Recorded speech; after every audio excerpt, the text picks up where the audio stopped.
Cette entreprise, Apple, Microsoft, Alphabet, Amazon, Meta, Nvidia et Tesla. Cette entreprise sur 500, elle représente aujourd'hui 37% de la valeur totale du S&P 500. En 2015, ces mêmes entreprises pesaient 12%. En 10 ans, leur poids a triplé. Bienvenue dans ta Minute Finance. Avouons tout de même que les chiffres sont spectaculaires. De 2015 à 2024, le S&P 500 a progressé de 178%.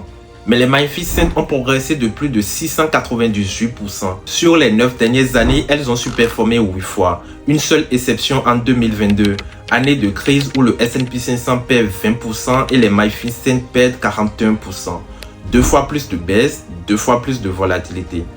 Aujourd'hui, ces 7 entreprises génèrent 30% des bénéfices totaux du S&P 500. En 2000, lors de la bulle Internet, les 10 plus grosses entreprises du S&P 500 ne généraient que 20% des bénéfices. Concrètement, qu'est-ce que ça signifie? Si vous investissez 5 € dans un ETF S&P 500, 37 € vont automatiquement vers les 7 entreprises que vous le vouliez ou non. Si elles montent, votre ETF monte et si elles chutent, votre ETF chute également.